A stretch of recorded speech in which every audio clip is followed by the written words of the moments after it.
Sometimes love isn't enough. As an adoptive mom, people would often say this to me, as if to imply I couldn't love my son enough to change behaviors or heal his trauma, so I should probably just give up. At least that's how I took those four powerful words, which had buried themselves deeply in my mind, leading me to doubt my ability to parent my child. Sometimes love isn't enough. That is the truth. Oftentimes, you need love and powerful, personalized tools to raise a child who's experienced trauma and disrupted attachment, or a child who you're struggling to connect with. I am on a mission to help parents raising kids with a tricky past to show up with unconditional love and practical tools to lovingly manage even the most challenging of times. Be sure to subscribe to our podcast and follow us on Instagram and Facebook. Plus, if you like what you hear, I'd love for you to leave a review. Now let's get to the good stuff.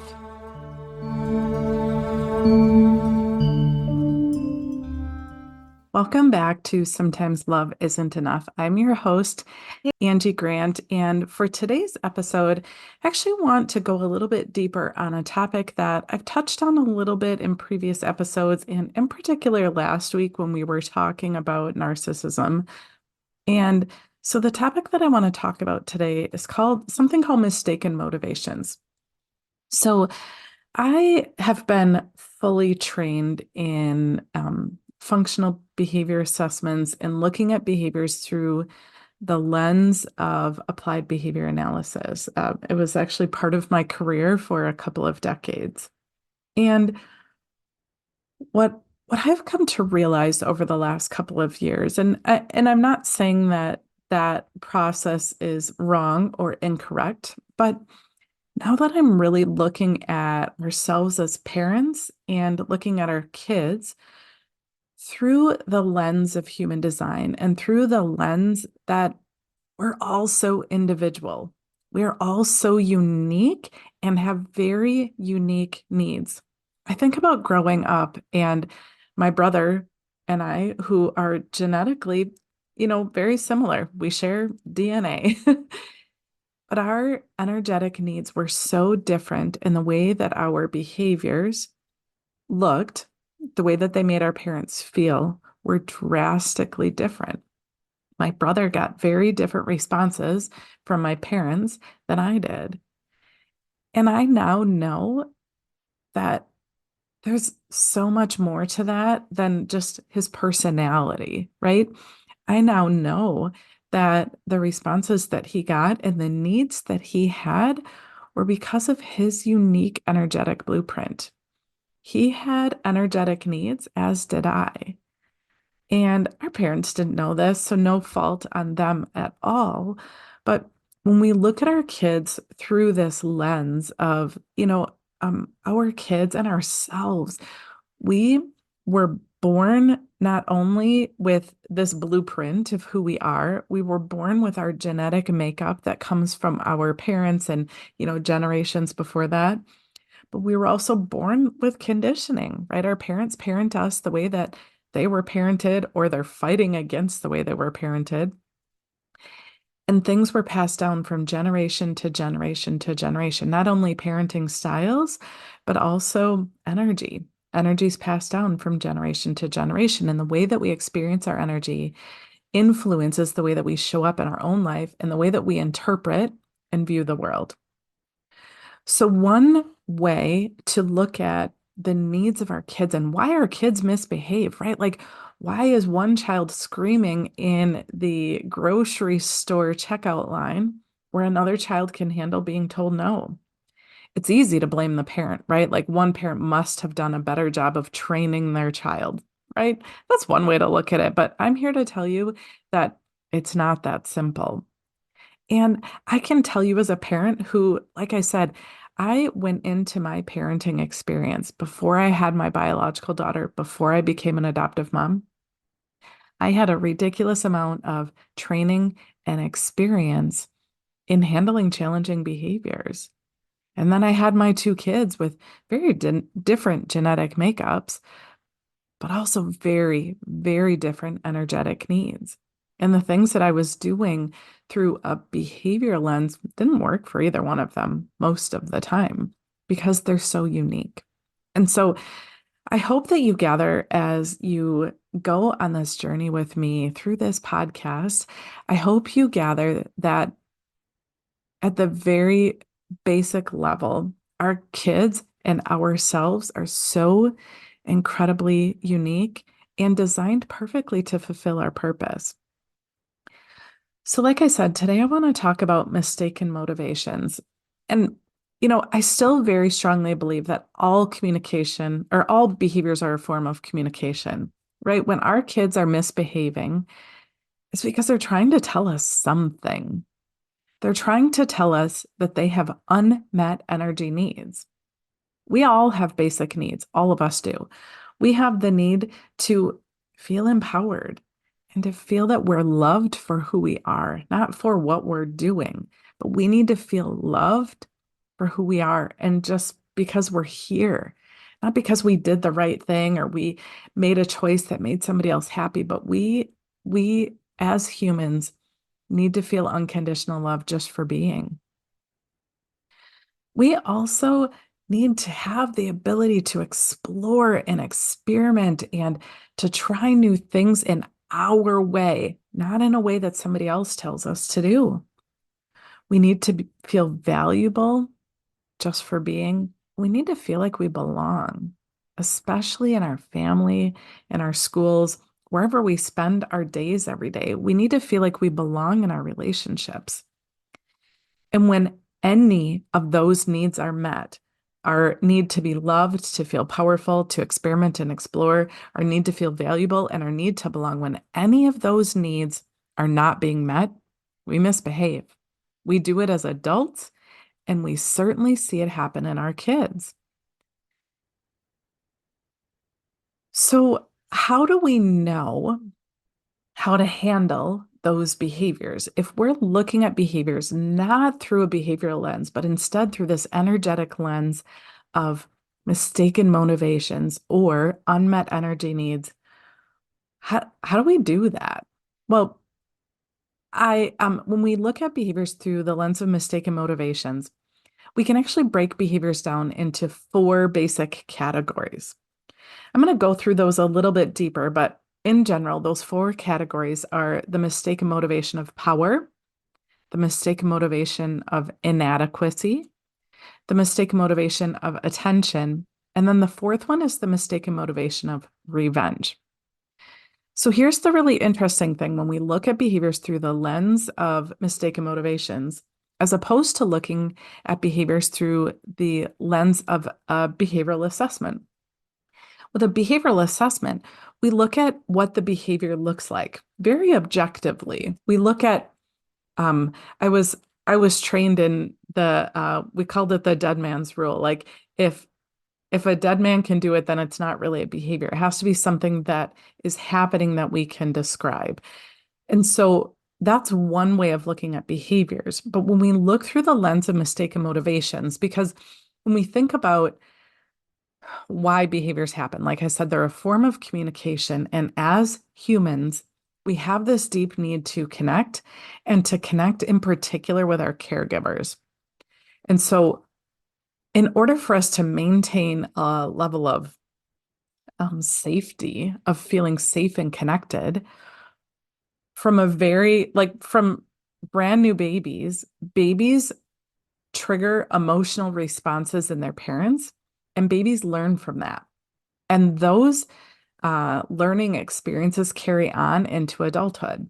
So, what do I mean by that? Well, what I mean is that let's just start with the mistaken motivation of power. If we're looking at the mistaken motivation of power, it's actually less about what the behavior looks like and more about the feelings that it triggers in the caregiver or in you.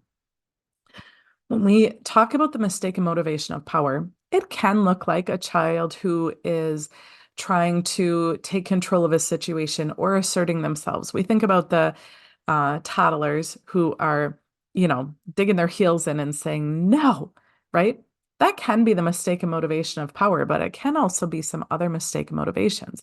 The real test to know which mistaken motivation it is to ask yourself, how does it make you feel?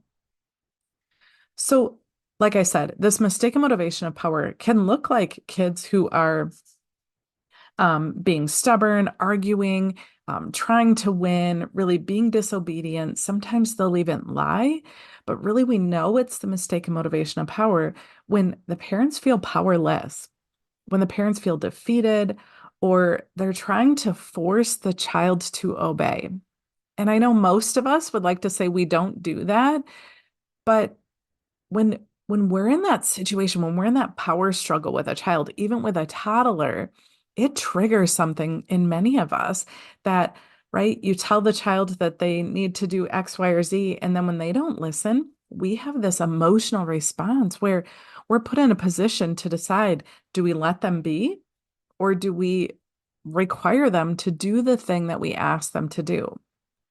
When kids are displaying and adults, these don't go away with kids, right? These continue into our adult relationships. But when we experience that feeling where we all of a sudden feel like we've lost our power, we know we're in the mistaken motivation of power.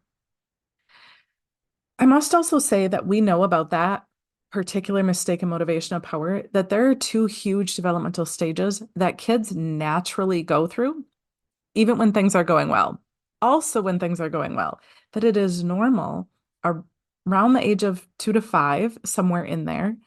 And then again in adolescence, kids are supposed to um, work on differentiating themselves from their caregivers. And so, what that looks like is kids figuring out where they have power over things that impact their own life.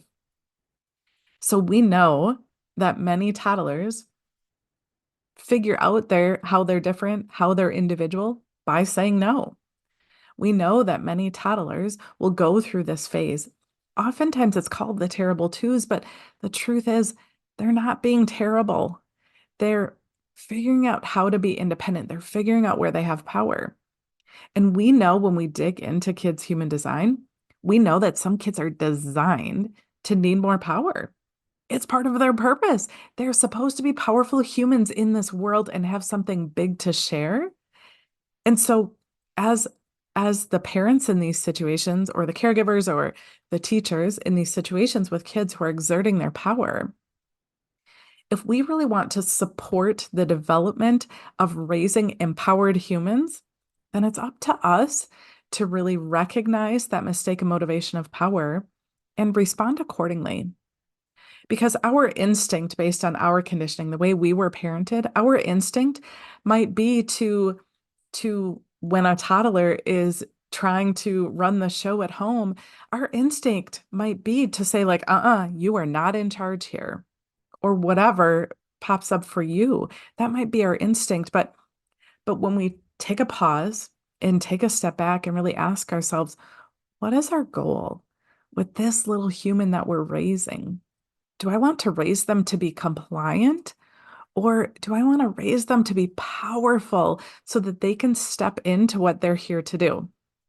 Well, I know as I do this work on myself and with my clients and in my family, I know that my goal is to help our youngest humans, the youngest part of humanity. My goal is to help them step into their power because I I would say the majority of people, adults in my life, feel very disempowered and feel like they don't have control over their own life. They feel victim to what's happening to them.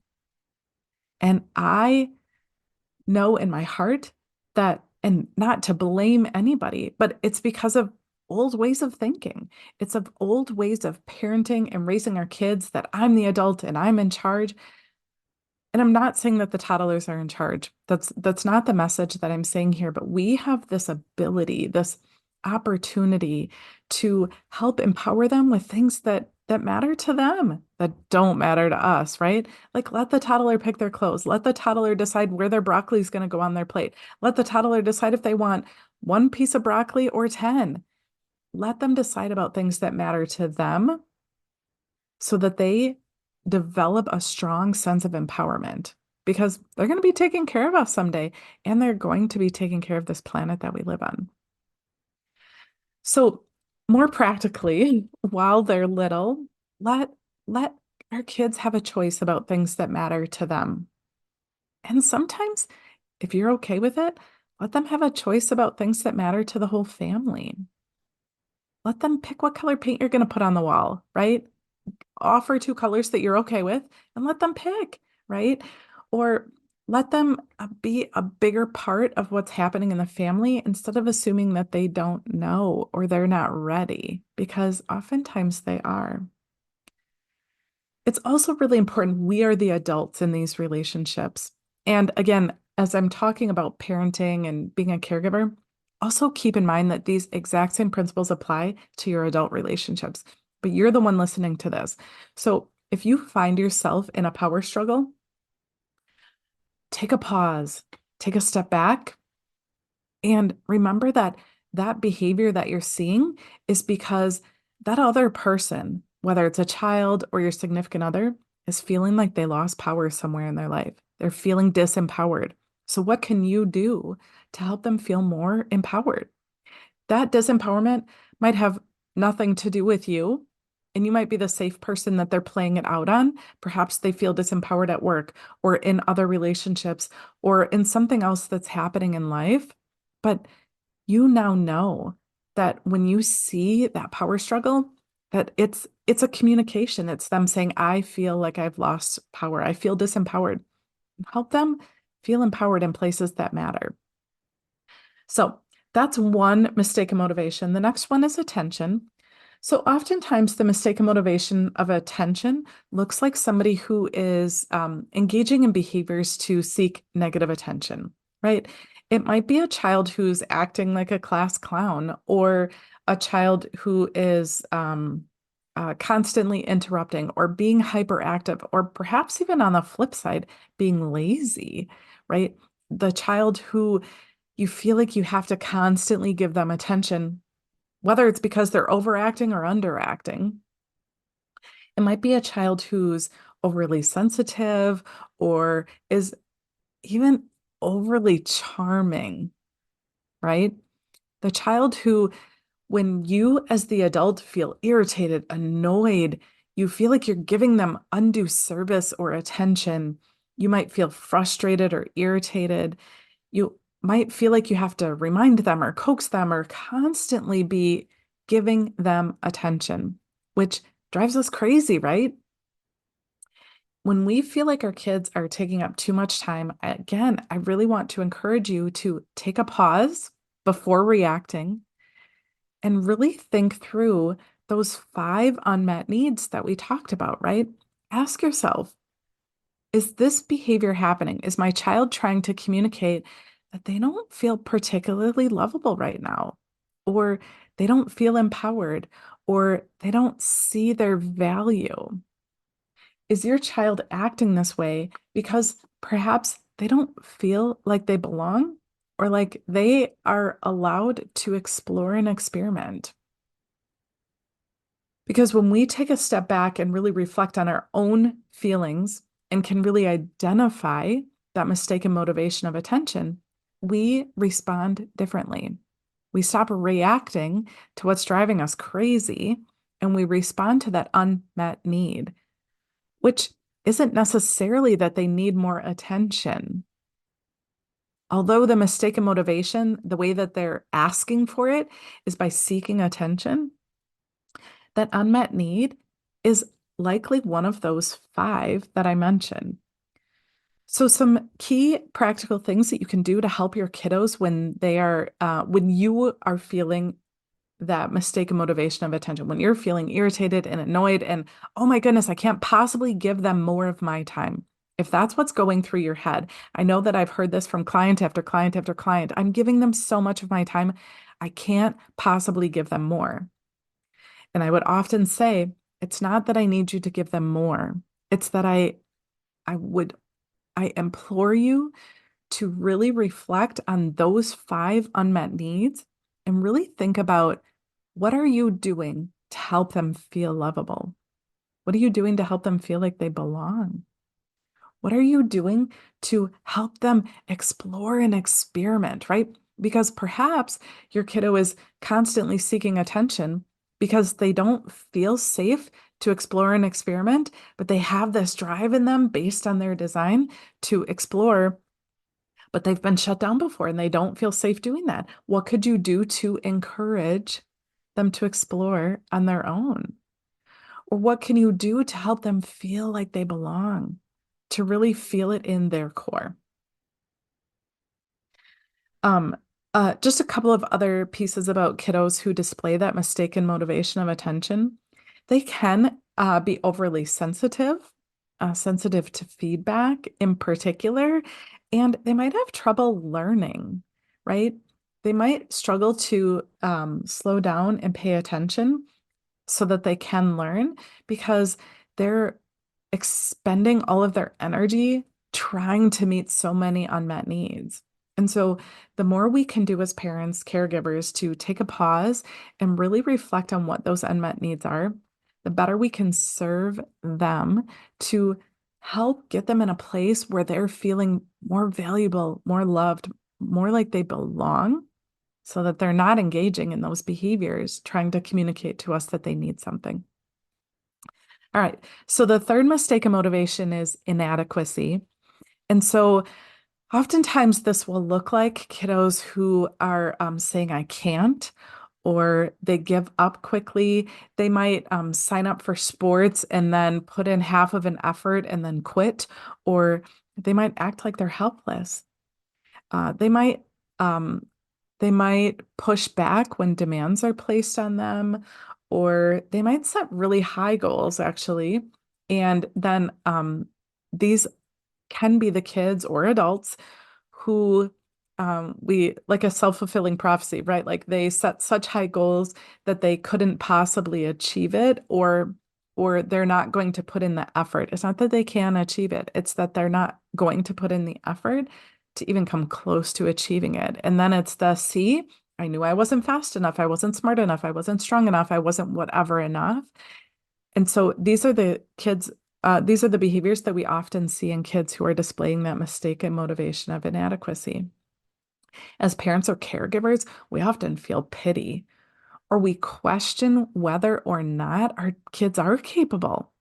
I remember, I should say this about all of the mistaken motivations, all of them, including the last one, which is the hardest one as a parent, I think.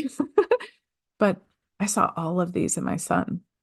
And that mistaken motivation of inadequacy was a baffling one because I've shared in the past, but I questioned whether or not my son was processing and understanding what was told to him because I was seeing all this evidence that he couldn't, that I would give simple instructions and he couldn't. He couldn't follow through. He couldn't do what was being asked of him.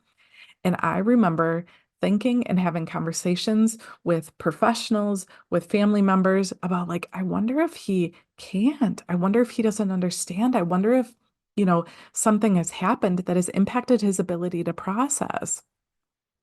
I was very much feeling pity for him.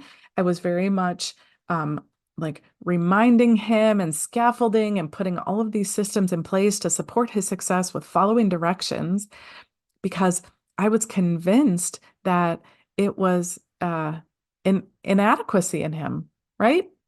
Except then I had him tested and there was such a mismatch, right? The behavior I was seeing was this child who was so incapable of following through with simple instructions, yet the IQ test showed he was brilliant. Such a mismatch.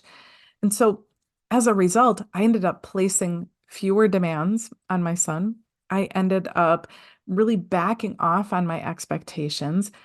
I oftentimes would even give up on trying to help because trying to follow through with simple commands was frustrating. So this is what the mistaken motivation of inadequacy looks like. It looks like a child who presents like they can't, or an adult who presents like they can't, and the other person really questioning, really feeling pity, feeling sorry for them, really backing off on demands and expectations and providing extra support and help and all of the things in this very codependent type relationship. So the solution with and again, the solution with all of these is when we're feeling this way, when we're feeling like, oh gosh, can he really do this? Do I need to help him more? Does he need more support? Right. And I'm not saying that our kids don't sometimes need more support, but to really put the pieces together. Because as I said, when I put the pieces together with my son, I I never thought that he was trying to manipulate when it came to things like this. I really genuinely in the moments thought he can't. But when we take a pause and take a step back and really reflect on, there's such a mismatch here. He's so bright, yet following simple instructions is really, really hard. When we take a step back, what I want you to really shift the way that you're thinking about your kids. Stop thinking about how to fix the problem and really start thinking about those unmet needs and really ask yourself, what can I do to help my child feel lovable, to feel capable, to feel valuable, to feel like they belong? What can I do to help empower my child? What can I do to help them experiment and explore? Because those are the answers. The answers to those questions that you ask yourself are the solutions to these mistaken motivations.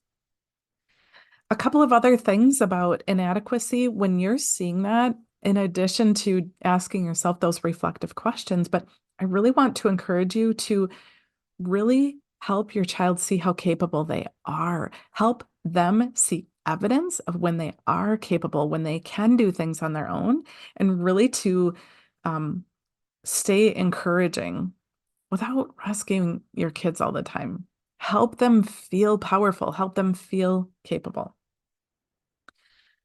And really help your kids to change that negative self-talk when they're saying they can't, to help them shift that to say, like, I'm learning how, or I'm, mastering my craft with this, or I just figured out the next step. Because when we can help change their words, it helps to empower them. And don't forget how important your words are. If you yourself, as the caregiver, are talking about yourself like I can't, or I'm not any good at this, or I keep failing, or whatever those words are, just stop it. It's not helping you. It's not helping your kids. Work yourself on shifting around your language so that your kids can model that too. All right. And then the last mistaken motivation is the mistaken motivation of revenge. And revenge is a tricky one because ultimately, when we're experiencing that mistaken motivation of revenge, it oftentimes is because one of the first three mistaken motivations, it wasn't met. Those energy needs weren't met. And so what we end up seeing is a kiddo who has resorted to lying and stealing, being destructive, being mean or hurtful, blaming others, playing the victim, really developing strong core beliefs that they're not likable or lovable or capable or valuable or that they don't belong. These are kids or adults who believe that nobody understands them, nobody likes them. And oftentimes, what as the adult or the other person in this relationship, oftentimes that mistaken motivation of revenge, when we're in that dynamic with a child or another adult, we we often do struggle to like them. We might want to hurt them back or help them see how their behaviors impacted others. Um, we might view our kids as being ungrateful. We might want to teach them a lesson. We might even encourage other family members to avoid them or stay away from them or be wary of their behaviors. And this mistaken motivation of revenge is the one that I experienced the most as an adoptive parent. And it's the one that I experienced the most as I help to coach parents who are really struggling with their kids' behaviors. These parents who are ready to just throw in the towel,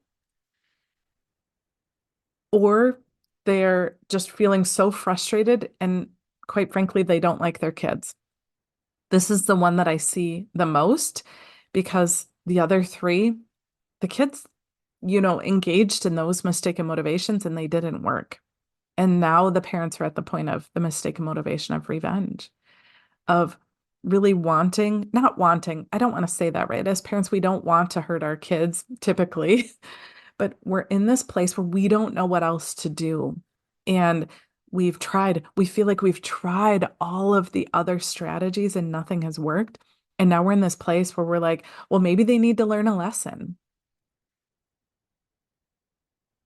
I I implore you as you listen to this to really reflect on what I said about um, when our kids are displaying these mistaken motivations, to really, when we are feeling a certain way, if we're feeling like our kids are running the show, if we feel like our, um, and that's the one of power, right? Or if we feel like um, our kids, like we're giving so much attention to our kids, the mistake motivation of attention, or if we feel like, oh my gosh, how can they not do these things? I've tried to teach them the mistaken motivation of inadequacy, or when we get to the mistaken motivation of revenge, when we feel like we don't like our kids anymore, I implore you to take a pause and really be honest with yourself about which of those five unmet needs are fueling your child's behaviors. Because it's so easy, especially when we get to the mistaken motivation of revenge. It's so easy to look at our kids like they're a bad kid or they don't care anymore. This one is the one that I feel like ties mostly to narcissism, right? The kids where when we put together all of the things that lead to the mistaken motivation of revenge, it is the kids who seem like they don't care, who seem to have no regard for other people, seem so self-motivated, seem to not be empathetic to others. But what got them to that point? And I'm not saying that you've done anything wrong, right? I used to say our kids don't come with instructions, but they actually do. We just don't know it, right? Our kids do come with a very clear map of their energetic needs. It's their human design. But we didn't know this. I certainly didn't know this, 24 years ago when I had my first tiny, perfect little baby girl. I didn't know that she had very unique needs as a projector. And me as a generator mom, I had no idea. And then I made the decision to become an adoptive parent, well, foster parent first, and then an adoptive parent. And again, I have this beautiful 5-year-old. My son was 5 when he joined our family. And I had no idea that he came with this beautiful, perfect design of who he is on this planet to be, the purpose he is meant to fill. I had no idea that I brought this beautiful little projector, 2 projectors into my home. I had no idea. But our kids do come with a blueprint. And so I'm not saying that to beat yourself up because you didn't know. I didn't know. Most of us don't know. The vast majority of the population has no idea. But now we're learning these things. And I really, as you're struggling with your kiddos' behaviors, I want you to take a step back, really reflect on those 5 core unmet needs, reflect on how the behavior makes you feel. And when you're ready, this is what I do. This is what I help parents do every day, is to really tap into your kids' needs, tap into your needs, and put it all together in a way that helps you show up so drastically different for your kids.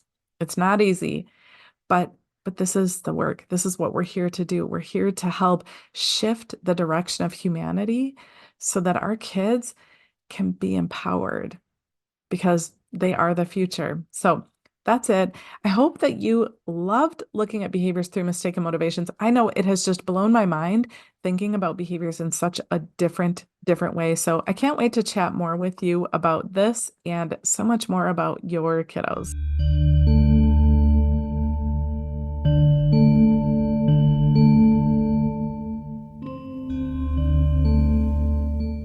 I hope that you found this episode so incredibly powerful. Thank you for joining us for Sometimes Love Isn't Enough. If you resonated with what you heard here, please subscribe to this podcast and give us a review. You can also follow us on all the socials. Check the show notes for all the details about how to start tackling behaviors and creating a powerful, loving relationship with your child, a child who needs your love the most. And if your gut's telling you that it's time for a change now, book a free consult. I'd love to help you love unconditionally and show you that you have that power within you.